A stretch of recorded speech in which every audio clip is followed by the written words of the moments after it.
Inuuna ng Bangko Sentral ng Pilipinas ang bagong itsura ng 500 pesos, 100 pesos at 50 pesos. Tampok dito ang ilang endangered at native species sa Pilipinas, pati na rin ang mga likas na yaman ng ating bansa. Narito po ang aking unang balita. Ito ang Visayan leopard cat na tinatawag ding maral. Matatagpuan ang mga ito sa Negros at Panay Island at itinuturing na vulnerable o nanganganib maubos sa IUCN Red List of Threatened Species noong 2008.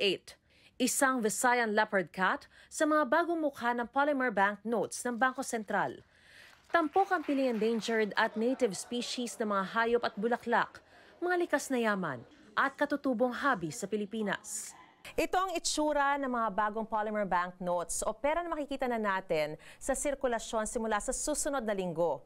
Bukod sa 1,000 piso kung saan tampok ang Philippine Eagle, tampok naman sa 500 peso bill ang Visayan Spotted Deer, Palawan Peacock Pheasant sa 100 piso at Visayan Leopard Cat sa 50 piso. The first Philippine polymer banknote series is smarter, cleaner, and stronger. Smarter because they have advanced anti-counterfeiting features and a smaller carbon footprint.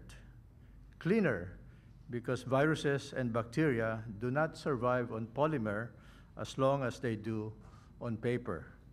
And stronger because they last longer than their paper counterparts. And if they do get dirty, you can easily wipe them off with a damp cloth without any damage to the banknote whatsoever. Another key advantage is security. Counterfeiting has always been a problem for economies around the world, but polymer banknotes are a notable progressive change. Their advanced security features make it more difficult to replicate. Simula December 23, pwede nang makuha ang bagong banknotes sa mga bangko. Pero limitado muna ito sa Greater Manila area. Sa Enero na mapapalawig ang sirkulasyon nito sa buong bansa. Ayon sa BSP, pwede pa rin gamitin ang mga lumang perang papel. Pwedeng ito, Pep. Bawal planchahin. Opo, plastic po ito, so talagang masisira po. Ito ang unang balita. Mariz Umali para sa GMA Integrated News. Dumarami na ang mga pasahero sa Manila Northport na uuwi sa kani-kanilang mga pamilya para sa Pasko.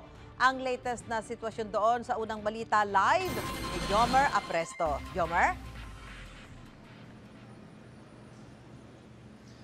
Susan, good morning. Marami na mga pasahero dito sa Northport Terminal ang maaga nag-uwian sa kanilang mga probinsya ilang araw bago ang salubong sa Pasko. Pero marami rin naman mga pasahero mula sa lalawigan ang nag-uwian dito sa Metro Manila at dito na magdiriwang ng Pasko. Narito ang aking report. Makalipas ang mahigit 2 taon, ngayon lang muli nagkita-kita ang magkakapatid na sina Michael, John at Jen. Magkakahiwalay raw kasi ang kanilang trabaho sa Baguio City, Laguna at Cavite. At dahil magpapasko, sama-sama silang uuwi ngayon papunta sa kanilang mga magulang sa Butuan. Matagal na kasi hindi kami nagkita eh. Maghanda konti kasi matagal na hindi nakakasama. Ang second-year college student naman na si Charis, first time daw magbabarko pauwi sa kanilang bahay sa Bukidnon. May mga pasalubong din daw siya para sa kanyang 7 kapatid. May chocolates, pabango, spend time with family, ganun. Yun yung nilook forward ko. Kung marami ang mga pauwi sa mga lalawigan, marami rin naman na magbabakasyon sa Metro Manila ngayong Pasko. Tulad na lamang ng 20 years old na si Anila na mahigit 10 taon daw hindi nakauwi rito. Galing pa raw sila ng Ozamis ng kanyang kuya at pinili nila makabanding ang kanilang tatay ngayong Pasko. Ano lang po, like vacation, like ganon. Saan po, kung saan gusto ng papa ko. Ang 22 years old naman na si Julden, galing din sa Ozamis at first time daw magpapasko sa Metro Manila. Magtatrabaho na raw kasi siya rito bilang call center agent. Ang office mates namang sila Eileen at Divina, dadalo raw sa kanilang Christmas party na gaganapin sa Metro Manila. Kabilang daw sila sa top employees ng kanilang pinapasukang recruitment agency. Pupunta kaming Tagaytay, hopefully.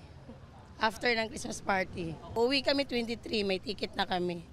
Nauna nang sinabi ng Philippine Ports Authority na posibleng umabot sa 4.5 million ang mga pasahero sa mga pantalan mula December 15 hanggang katapusan ng Christmas season sa January 3. Pinakamarami raw sa Batangas Port kung saan dumaraan ng Rore buses papuntang Visayas at Mindanao. Sabi rin ng PPA, 3 ang bagong X-ray machine na inilagay rito sa terminal ng Manila North Port upang mapabilis ang pag-iinspeksyon. Naisaayos na rin daw nila ang ibang pasilidad para makatulong sa mga kababaihan, senior citizens at mga PWD. Hinahabol din nila na matapos ang kanilang bagong air conditioning system para sa kaginhawaan ng mga pasahero. Mas mabilis ang paglagay po ng bagahe diyan, tuloy-tuloy na at makikita naman po agad niya ng ating baggage X-ray operators kung meron po ba sa mga bagahe yung mga ipinagbabawal po at kung meron man makukumpiska po agad 'yon.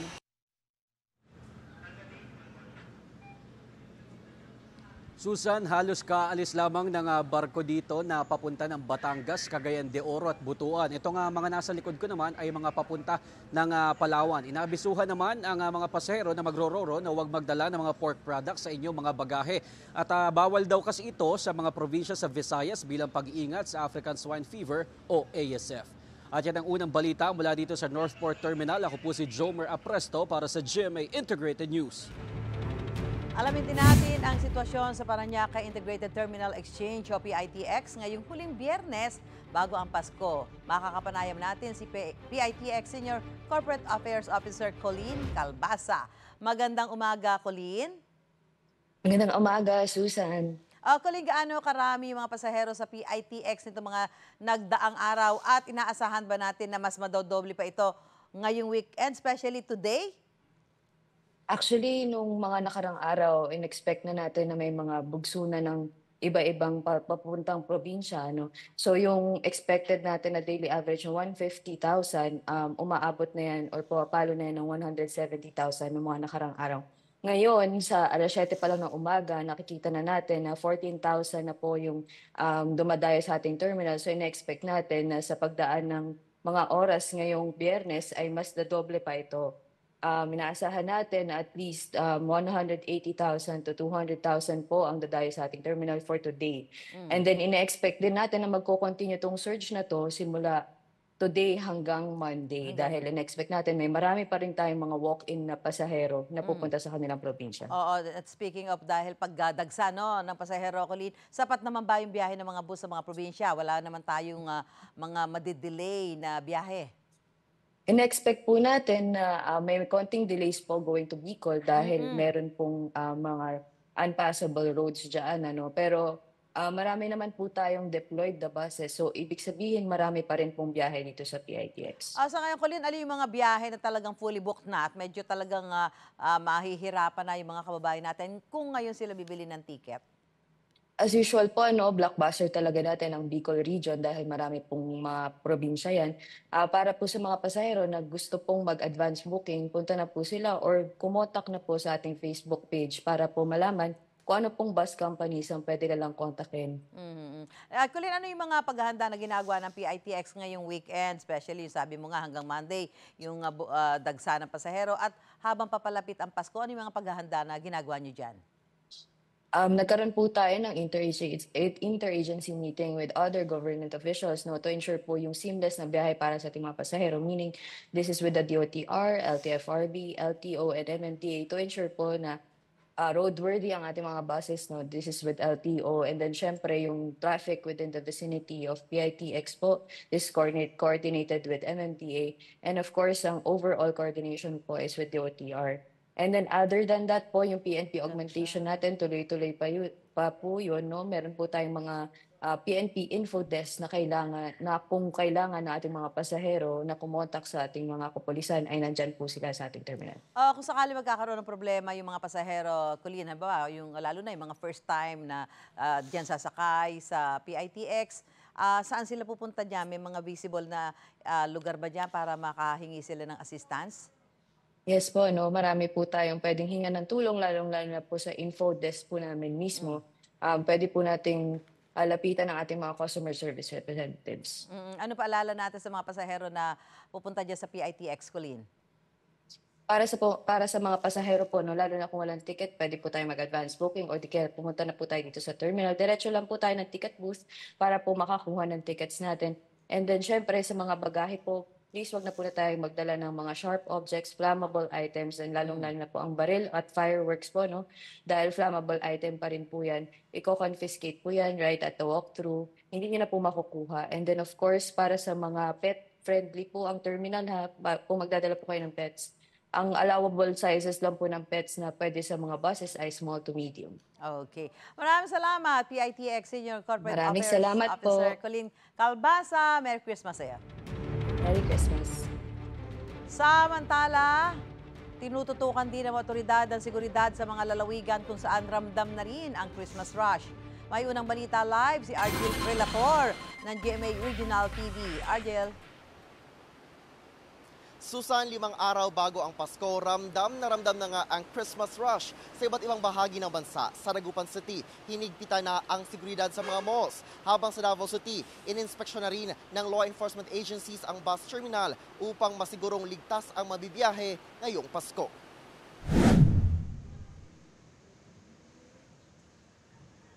Ramdam na ang dagsa ng mga Christmas shoppers sa mall na ito sa Dagupan City, ilang araw bago ang Pasko. Kung dati raw, tinatayang nasa 10,000 katao lang ang nagpupunta sa mall kada araw. Ngayon, umaabot na sa 14 hanggang 15,000 mall goers sa isang araw. Kaya hinigpitan pa ang seguridad sa mall. Maya't maya ang pag-iikot ng mga security guard upang matiyak ang kaayusan ng mall at kaligtasan ng mga customer. Nagdagdag po tayo ng manpower natin sa perimeter para at least ma-secure din yung mga mall goers natin na magpa-park dito sa mall. At the same time, sir, mayroon din tayong additional guard sa loob. In-extend na rin ang mall hours mula sa 10 a.m. hanggang 8 p.m. Ginawa na itong 10 a.m. hanggang 9 p.m. Marami yung mga nagsha-shop for Christmas gifts, Christmas parties, ganyan. Siyempre, gusto din natin kasing bigyan yung mga customers natin more time to shop and of course to do their last-minute shopping. Sa Davao City naman, nagsagawa ng surprise drug testing ang Philippine Drug Enforcement Agency kasawang LTO, LTFRB at Coast Guard sa mga bus driver sa Davao City Overland Transport Terminal. Sa bawat pasok na bus, umaakyat agad ang tauhan ng LTO at deputized nito na Coast Guard sa bus upang hanapan ng mga dokumento ang driver at i-escort ang driver papunta sa drug testing area ng PIDEA. Bahagi ito ng Oplan Harabas at Oplan Biyaheng Ayos ng law enforcement agencies upang masiguro na nasa maayos na kondisyon ang mga driver sa inaasahang mahabang oras na biyahe ngayong papalapit na ang Pasko at Bagong Taon. Naka-strategy po yung ating mga law enforcement teams regularly, daily para sa terminal, roadside, and garage inspections. This also includes na rin, sir, yung sa mga mall, mga taxi base natin, mga POJ base natin sa mga mall. Ang LTFRB 11 nakabantay rin sa terminal upang masiguro na may sapat na bilang ng bus na bibiyahe. Naglagay sila ng help desk sa naturang terminal. But then if kulangon gyud ang buses, siguro maka-estimate na by December 23 kay mao gyud na last day of work. So nami diri ana sa Dikot, napod mi gi-prepare special permit just in case na kulangon gyud ang buses. Inaasahan ng Dikot Management na simula sa Biyernes ng gabi hanggang sa weekend, magsisimula ng dumagsa ang mga pasaherong uuwi sa kani-kanilang mga probinsya upang doon na magpasko. We have 700 to 800 bus trips a day, mao na ang ato ang normal, and based on experience gyud pag ing-ani nga peak days, peak months nato, maabot ta og 1,000 to 1,500 bus trips a day. That is equivalent to 50 to 75 or 80,000 of passengers a day. Samantala, binabantayan din ng LTO ang mga sasakyang kolorum na kadalasan ay nagpipick up ng mga pasahero sa labas ng terminal. I also encourage at mga pasahero, pumunta po tayo sa mga terminal, na mga UB Express, terminal ng bus. Huwag po tayo sumakay sa mga bus stop along the roads or highways. Iwasan po natin sumakay dyan para hindi po tayo magkamali ng sakay po ng mga kolorum. Susan, panawagan naman ng terminal management sa mga bibiyahe na maagang pumunta sa terminal at iwasan ng magdala ng mga mabibigat at malalaking gamit upang iwas abala. Susan. Maraming salamat, Argil Relator, GMA Regional TV. Samantala, ngayon ay makakapanayan po natin si Philippine National Police Spokesperson, Police Brigadier General Jean Fajardo, kaugnay sa kanilang pagbantay ngayong holiday season. Magandang umaga po, ma'am. Magandang umaga po, Ma'am Susan. Ma'am, may mga dagdag na hakbang ba ang PNP para po sa kaligtasan at seguridad ng publiko ngayong magpapasko? Aside po, Ma'am, doon sa ating idineploy na pagsimula pa lamang po ng simbang gabi ay yung mga pulis po natin ay naglagay na rin po tayo ng mga police assistance desk at yung ating mga EOD at K9 dogs ay inilabas na rin po natin at ay dineploy po doon sa mga public transportation hubs para makatulong po sa pag-i-inspect po ng mga bagahe po. Opo. Ma'am, yung mga deployment po natin ng mga tauhan ng PNP dyan po sa mga bus terminal, pantalan, lalo na dagsa ang mga pasahero, ito hindi nagdagan? Yes po, ma'am. Nagdagdag po tayo ng mga tauhan. Close to 40,000 na po yung dineploy po natin sa mga nationwide po. Kasama na po dyan, syempre, yung ating sa mga places of worship at doon sa mga terminal po, sa pantalan at sa airport po. At in coordination, of course, doon sa mga management po ng mga terminals po na ito to make sure po na ma-maintain po natin yung ating police visibility and presence sa buong araw po. Oo. May mga naitala ho ba tayong mga insidente ng krimen doon sa mga lugar na nabanggit natin yung mga makakapal ho ang tao ngayon? So far, ma'am, ay wala pa naman po tayong natatanggap na report na any significant untoward incidents at yun po yung gusto nating masustain. Kaya panay po yung paalala rin natin sa ating mga kababayan na yung kanilang personal security and safety ay wag din po nilang kalilimutan. Bagamat nandyan po yung ating mga pulis, yung ating mga force multipliers po, ay dapat sa atin po na manggaling po yung pag-iingat sa ating mga sarili po. Kung sakasakali po, ma'am, na magkakaroon ng problema, kailangan ng police assistance, saan po makikita ang help desk ng PNP? Yung ating mga police assistance desk, ma'am, maliban po doon sa mga simbahan po, ay nakakalat na rin po yan sa mga terminal po ng bus, dyan po sa mga pantalan, at mga airports po. At katuwang po natin dyan yung ibang ahensya po, like yung Bureau of Fire Protection, even yung ating Armed Forces of the Philippines ay nagbibigay din po ng augmentation pagka ganitong mahabang bakasyon po. At ang lagi nating paalala, ma'am, na hanggat maaari po, kung kaya rin naman, ay ilagay po sa mga speed dial ng ating mga telepono ang pinakamalapit po ng mga police station sa kanilang mga bahay, sa kanilang mga eskwelahan at pinagtatrabahuan para in case of any police or public safety concern ay mabilis po sila makakahingi po ng tulong. Apo, ano pa panawagan natin sa publiko ngayong holiday season, General Fajardo? Mag-ingat po sa ating mga kababayan, mag-ingat po tayo. Inaasahan po natin na sa mga darating na araw po ay mas lalo pong kakapal po ang tao, lalong-lalo na po sa mga terminal para salubungin po ang Kapaskuhan at pagpapalit po ng bagong taon, kasama po yung kanilang pamilya. Mag-ingat po tayo sa ating paglalakbay. Kung tayo po ay gumagamit ng ating mga pansariling sasakyan, siguraduhin pong nasa kondisyon po yan. At kung sa pampasahero naman po, public pampasahero po na mga sasakyan po ay ingatan po yung ating mga gamit, yung ating mga anak at syempre po doon sa mga kaliwat kanan na pagpaparty, iwasan po, parati po natin sinasabi, iwasan po mag-drive ng nakainom dahil maaari po kayong madisgrasya o makadisgrasya po ng ibang tao.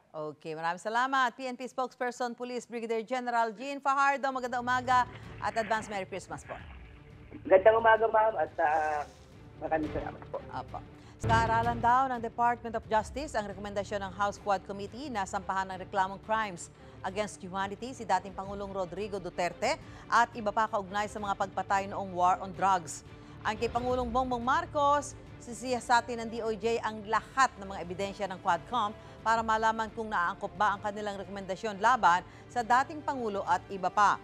Sa panayam ng Super Radio DZWB, sinabi ni Justice Undersecretary Raul Vasquez na hindi pa nila natatanggap ang rekomendasyon ng Quadcom. Pero gumugulong na raw ang investigasyon ng kanilang task force tungkol sa extrajudicial killings noong drug war.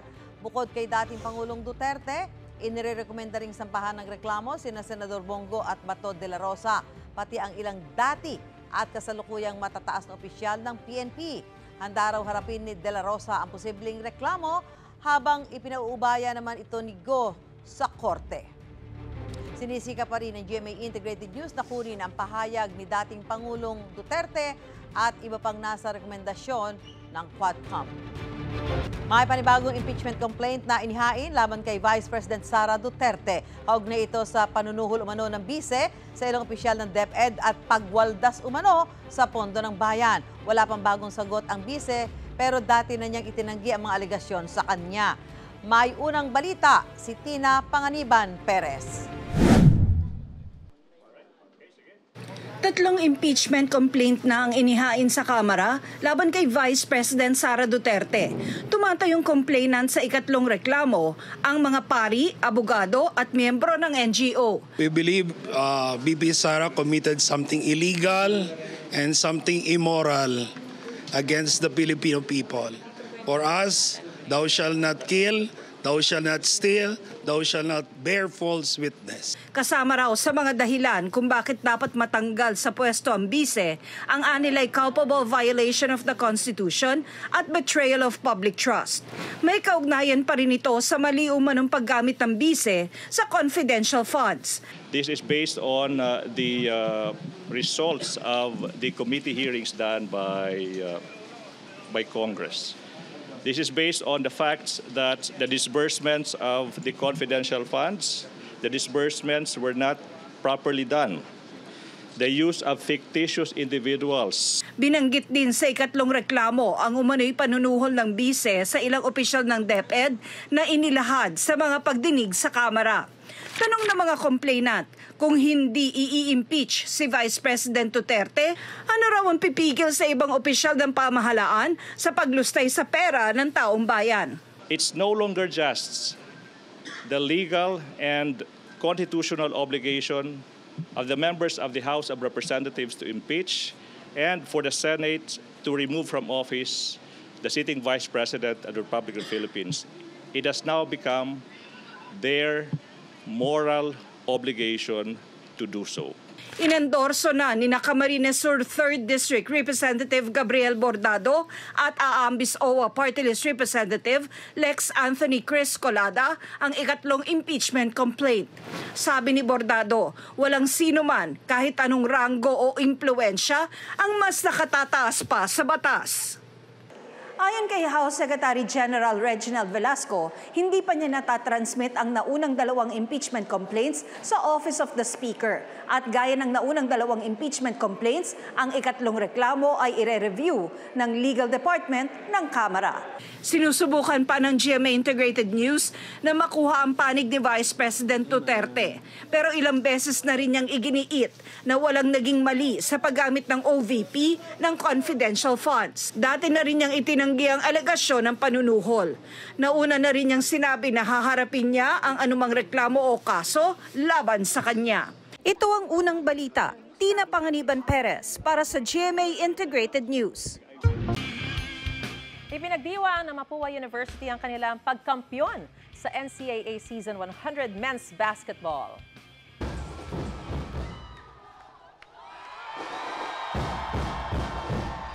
Todo cheer ang mga taga-Mapua ng Silaban ng Bonfire bilang bahagi ng selebrasyon. Binati at nakipag-selfie naman sa mga estudyante ang players na Mapua Cardinals. Nagkaroon din ng fireworks display.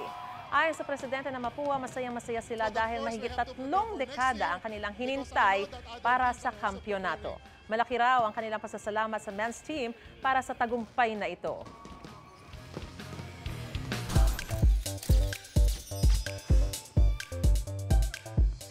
It's official. Muli natin makakasama ang paborito nating barkada, Maka Kasama. Yay! Babalik for its second season ng Kapuso Youth-Oriented series na Maka. Inanunsyo yan ng show sa isang social media post featuring ang Yellow School Bus Season 2 at date na January 25, 2025. Produced ang hit series ng GMA Public Affairs. Nakaka-excite naman yan. Samantalang, bukas naman mapapanood na sa new time slot ang Saturday Night Habit na Pepito Manolato mula 6:15 p.m. Naging 17 p.m. na po ang paghatid ng good vibes ng award-winning Kapuso family sitcom.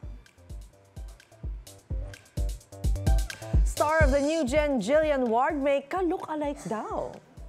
Mas guwapa ako sa'yo? Ay, mas guwapa ako sa iyo,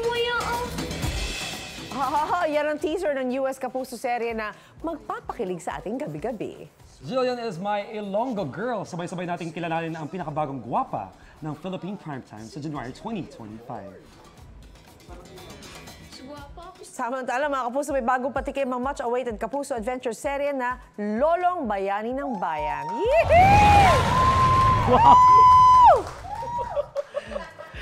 Kilabot feels sa atin ng world-class na CGI featuring Dakila. That's right, siya ang sidekick ng bida nating si Lolong na ginagampanan ni Kapuso action drama Prince Ruru Madrid. Mapapanood na. At syempre, of course, how can I forget my partner, my Morning Sunshine na ang unang hirit, walang iba kundi si Shaira Diaz. Mapapanood na natin silang muli sa kanilang dambuhalang pagbabalik sa GMA Prime this coming January 2025. Go, Shaira! Woohoo! Morning Sunshine! Kapuso, mauna ka sa mga balita. Panoorin ang unang balita sa unang hirit at iba pang award-winning newscast sa youtube.com/GMA News. I-click lang ang subscribe button. Sa mga kapuso naman abroad, maaari kami masubaybayan sa GMA Pinoy TV at www.gmanews.tv.